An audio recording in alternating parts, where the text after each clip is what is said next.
आज के इस वीडियो में हम पढ़ने वाले हैं रीजनिंग का एक और महत्वपूर्ण टॉपिक कैलेंडर। हम कैलेंडर को पूरा डिटेल से पढ़ेंगे। कैलेंडर को समझने के लिए वीडियो को लास्ट तक ज़रूर देखें, आपको पूर्णतः समझ में आएगा। चलिए बेसिक से पढ़ते हैं। एक सप्ताह में दिन होते हैं। एक सप्ताह में दिन होते हैं 7। एक वर्ष में दिन होते हैं।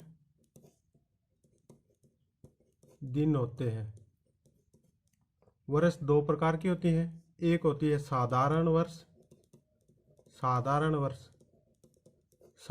वर्ष में दिन होते हैं 365। 365 दिन में 52 सप्ताह प्लस एक दिन शेष, ये एक दिन एक्स्ट्रा होता है। इसी प्रकार लीप वर्ष में होते हैं 366 दिन। 365 दिन होते हैं साधारण वर्ष में। लीप वर्ष में होते हैं 52 सप्ताह प्लस 2 दिन।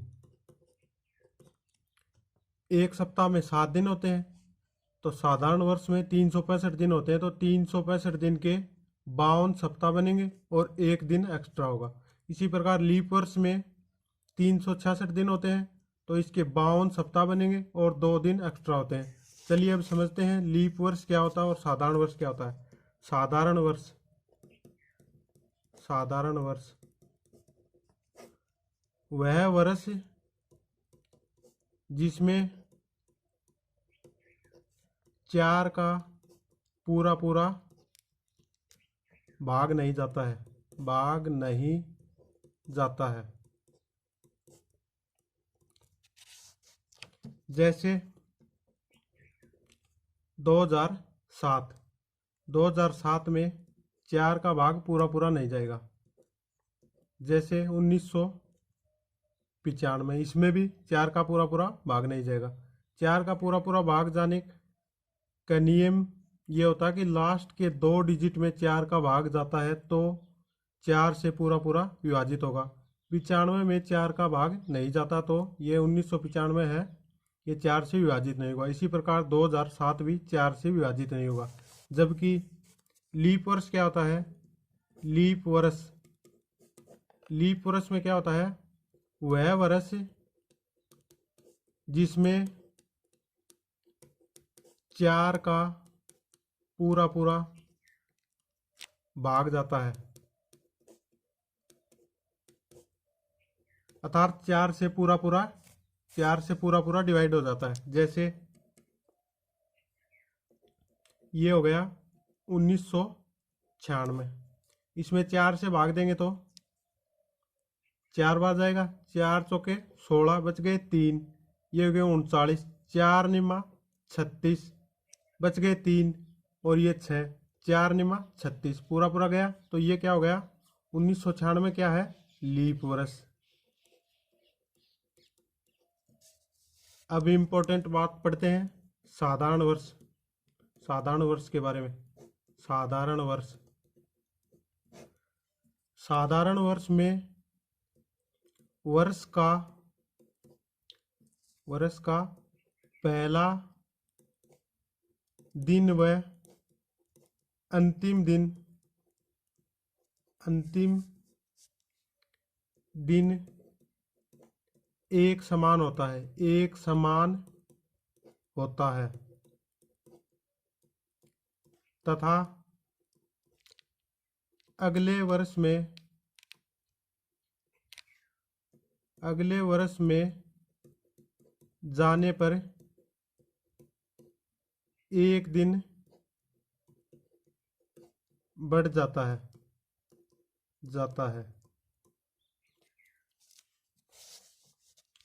जैसे यही हमारी साधारण वर्ष है। 1995 हमारी साधारण वर्ष है, क्योंकि इसमें 4 का भाग नहीं जाता, तो ये क्या है? साधारण वर्ष है। और लीप वर्ष के लिए क्या होता है? 4 से भाग जाना जरूरी है, लेकिन इसमें 4 से पूरा भाग नहीं जाता, तो ये क्या है? साधारण वर्ष। तो साधारण वर्ष के लिए हमने क्या पढ़ा, वर्ष का पहला दिन और अंतिम दिन सेम होता है। जैसे 1995 का पहला दिन 1 जनवरी को सोमवार था, तो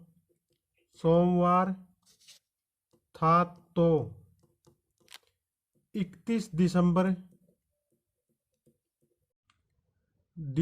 को भी सोमवार ही होगा। हम जानते हैं कि साधारण वर्ष के प्रथम दिन व अंतिम दिन समान होते हैं, तो 1 जनवरी को सोमवार था तो 31 दिसंबर को भी सोमवार ही होगा।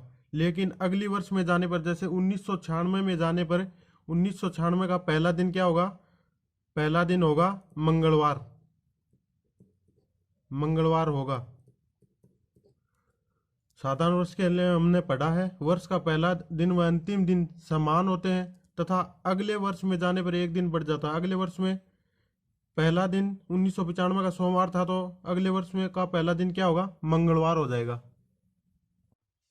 अब लीप वर्ष के बारे में पढ़ते हैं। किसी भी लीप वर्ष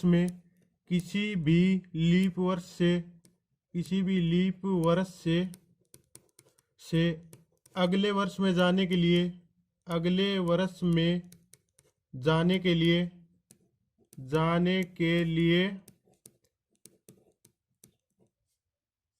2 दिन आगे जाना होता है। 2 दिन आगे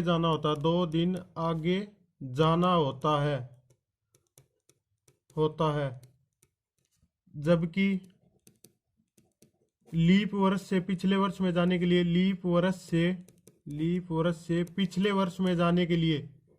पिछले वर्ष में जाने के लिए 2 दिन पीछे जाना होता है। चलिए अब हम इन दोनों एग्जाम्पल से समझते हैं, हमारे सभी डाउट क्लियर हो जाएंगे। पहला एग्जाम्पल है, यदि 15 सितंबर 2002 को रविवार हो तो 15 सितंबर 2003 को क्या वार होगा। सबसे पहले चेक करेंगे दिए गए वर्ष लीप वर्ष है या साधारण वर्ष है। ये हमारा 2002 है, तो इसको लीप वर्ष चेक करने के लिए 4 से भाग देकर देखेंगे। पूरी संख्या में 4 से भाग नहीं देंगे, सिर्फ लास्ट के 2 डिजिट में 4 से भाग देंगे। यदि लास्ट के 2 डिजिट में 4 से भाग जाएगा तो ये पूरी संख्या 4 से विभाजित होगी। लेकिन लास्ट के 2 डिजिट क्या है, 02, तो इसमें 4 से भाग देंगे तो पूरा नहीं जाएगा। तो ये क्या है, साधारण वर्ष है। इसी प्रकार 2003 ये भी साधारण वर्ष है। तो साधारण वर्ष के लिए हमने क्या पढ़ा है, अगले वर्ष में जाने के लिए एक दिन बढ़ जाता है। हमें दिया हुआ 15 सितंबर 2002 को रविवार है। 15 सितंबर 2002 को कौन सा वार दिया हुआ, रविवार। तो 15 सितंबर 2003 को पूछा गया, तो क्या होगा, इससे एक दिन आगे बढ़ जाएगा, अर्थात 15 सितंबर 2003 को कौन सा वार हो जाएगा, सोमवार। इसी प्रकार एग्जाम्पल 2 में देखते हैं, इसमें क्या पूछा गया, 15 सितंबर 2002 को सोमवार हो तो 11 सितंबर 2002 को सोमवार हो तो 11 सितंबर 2001 को कौन सा वार होगा। 2002 भी साधारण वर्ष है और 2001 भी साधारण वर्ष है। हमको एक दिन पीछे का पूछा गया है, 2002 का दिया गया है और 2001 का पूछा गया है, तो हम क्या करेंगे, एक दिन पीछे आएंगे। 2002 को सोमवार दिया गया है तो 2001 को कौन सा वार हो जाएगा, रविवार। तो हमारा ऑप्शन नंबर बी सही हो जाएगा। अगला एग्जाम्पल देखते हैं, हमें दिया हुआ 15 अप्रैल 2003 को शुक्रवार था, तो 15 अप्रैल 2004 को क्या वार होगा। सबसे पहले हम चेक करेंगे कि दिए गए वर्ष साधारण वर्ष है या लीप वर्ष है। देखिए 2003, इसके लास्ट के 2 अंकों में 4 का भाग देंगे तो पूरा नहीं जाएगा, तो ये क्या है, साधारण वर्ष है। अब इसको चेक करते हैं, इसके लास्ट के 2 अंकों में 4 का भाग देंगे तो पूरा चला जाएगा। 4 में 4 का भाग एक बार जाएगा, तो 2004 क्या होगा, लीप वर्ष। और हमने पढ़ा था कि लीप वर्ष में अगले वर्ष में जाने के लिए 2 दिन जोड़ देते हैं। जैसे 15 अप्रैल 2003 को शुक्रवार दिया है, तो 15 अप्रैल 2004 को क्या होगा, शुक्रवार में 2 दिन जोड़ देंगे। तो क्या हो जाएगा, शुक्रवार में 2 दिन जोड़ेंगे तो क्या हो जाएगा, रविवार। तो हमारा आंसर क्या हो जाएगा, आंसर नंबर बी रविवार सही हो जाएगा। अगला एग्जाम्पल है 18 मार्च 2004 को सोमवार था, तो 18 मार्च 2005 को कौन सा वार था। सबसे पहले हम चेक करेंगे दिए गए वर्ष लीप वर्ष है या साधारण वर्ष। तो 2004 क्या है, लीप वर्ष है, इसमें 4 का पूरा पूरा भाग जाएगा। उसके बाद 2005 है, ये साधारण वर्ष है, इसमें 4 का पूरा पूरा भाग नहीं जाएगा। तो हम लीप वर्ष से अगले वर्ष में जाते हैं तो 2 ऐड करते हैं, लेकिन ध्यान रहे कि फरवरी माह के कारण ही वार में फर्क पड़ता है। इसमें फरवरी माह शामिल नहीं है, क्योंकि 18 मार्च है, उससे पहले ही फरवरी रह गया। तो 18 मार्च 2004 है, तो 2005 का ज्ञात करने के लिए सिर्फ एक दिन ऐड करेंगे। 18 मार्च 2004 को सोमवार है, तो 18 मार्च 2005 को क्या होगा, मंगलवार ही होगा, मंगलवार होगा,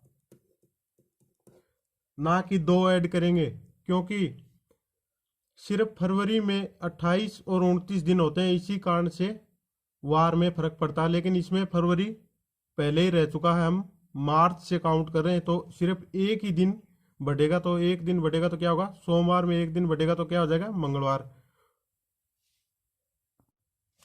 तो ये हमारा ऑप्शन नंबर डी सही हो जाएगा, इसमें मंगलवार आंसर हो जाएगा। इसके बाद हम अगली टाइप पढ़ते हैं, आयु ज्ञात करना। इस प्रकार के प्रश्नों में हमें किसी व्यक्ति की जन्म की आयु दी रखी होती है और उसकी वर्तमान की या किसी भी तारीख की आयु ज्ञात करनी होती है। जैसे यदि किसी व्यक्ति का जन्म 3 जनवरी 1982 को हुआ, तो 24 जनवरी 1996 को उसकी आयु क्या होगी। ज्ञात करने के लिए सबसे पहले क्या करते हैं, जिस तारीख को ज्ञात करना होता है उसको ऊपर लिखते हैं। जैसे यहाँ पे क्या है, 24 जनवरी ये 1996,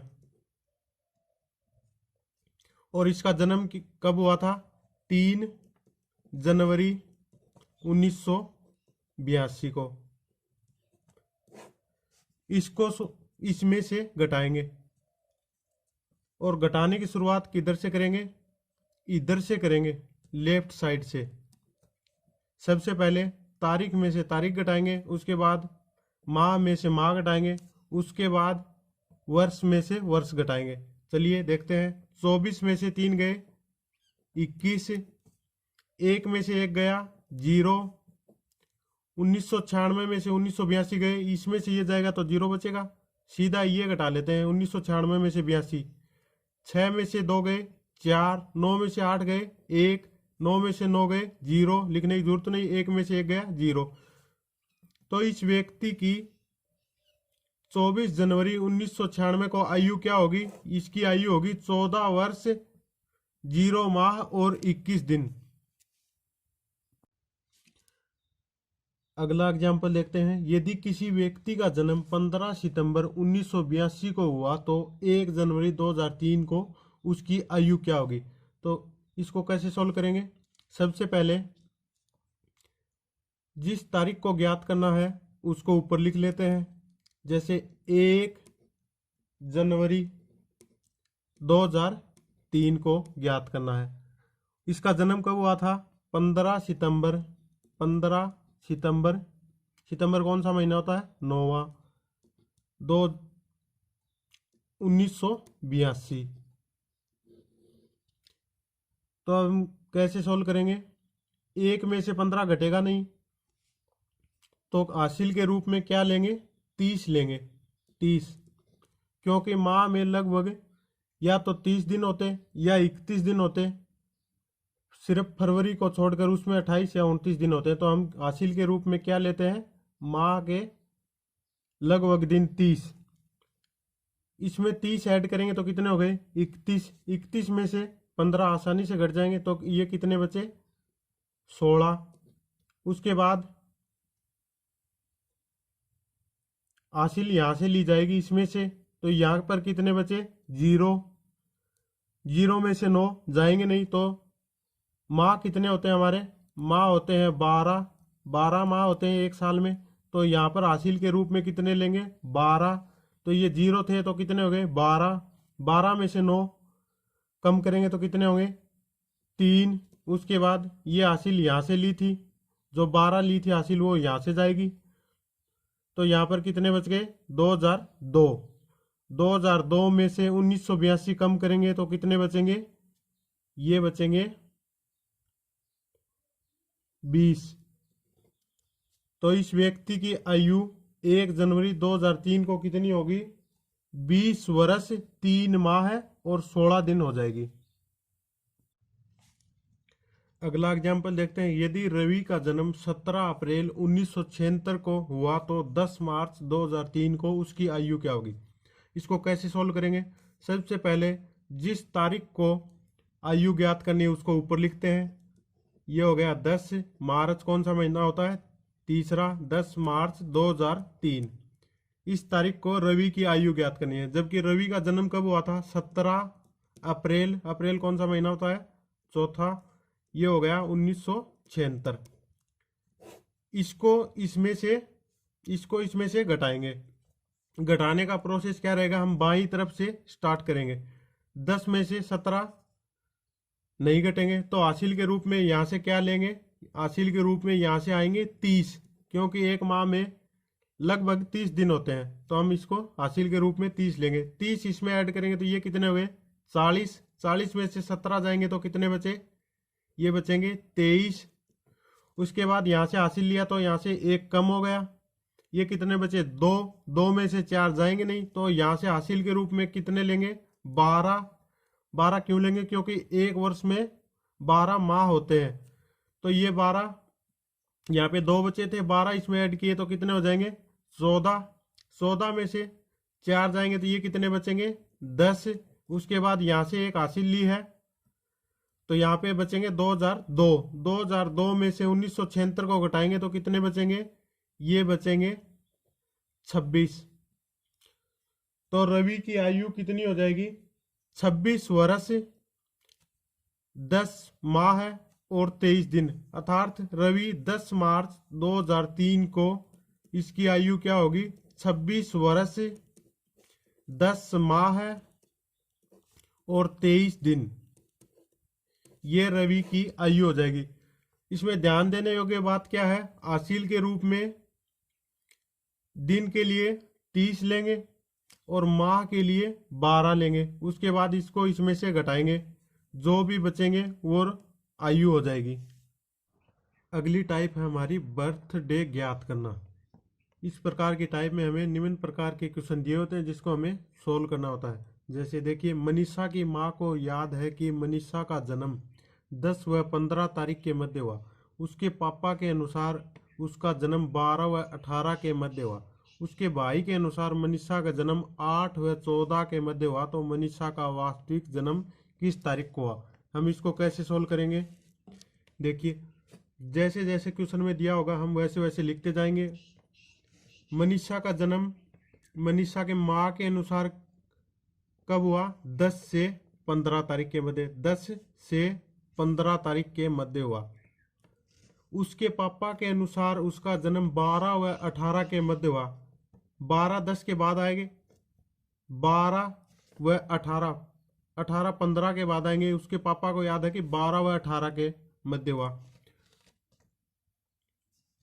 उसके भाई के अनुसार मनीषा का जन्म 8 व 14 तारीख को हुआ। ये 8 तारीख है और ये हो गई 14 तारीख। मनीषा की माँ के अनुसार तो हुआ 10 से 15 के मध्य।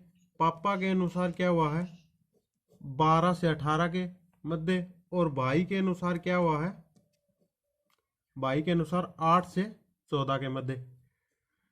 तो मनीषा का जन्म क्या होगा, इन सब के कॉमन तारीख होगी ना उसी के मध्य होगा, क्योंकि पापा के अनुसार 12 के बाद हुआ तो 12 से पहले नहीं हो सकता, जबकि भाई के अनुसार 14 से पहले हुआ है तो 14 के बाद भी नहीं हो सकता। और पापा के अनुसार 12 के बाद हुआ है और भाई के अनुसार 14 से पहले हुआ है, तो इसके मध्य कौन सी तारीख बची, सिर्फ और सिर्फ 13 तारीख बचती है जिसको मनीषा का जन्म हुआ होगा। तो सभी को संतुष्ट करती है ये 13 तारीख। माँ के अनुसार भी 10 के 15 के मध्य 13 आती है, पापा के अनुसार 12 व 18 के मध्य भी 13 आती है, और भाई के अनुसार 8 व 14 के मध्य भी 13 आती है। क्योंकि 12 से पहले नहीं हो सकता, सॉरी 12 के बाद ही होगा। पापा को याद है कि 12 के बाद हुआ, तो 12 के बाद ही होगा, 12 से पहले नहीं हो सकता। जबकि भाई को याद है कि 14 से पहले हुआ है, तो 14 के बाद भी नहीं हो सकता। तो इन दोनों के मध्य कौन सी तारीख आती है? 13। तो मनीषा का जन्म कब हुआ होगा? 13 तारीख को। तो मनीषा का जन्म हुआ 13 तारीख को। यदि वीडियो पसंद आया हो तो वीडियो को लाइक करना, चैनल को सब्सक्राइब जरूर करना और अपने दोस्तों के साथ शेयर जरूर कर देना।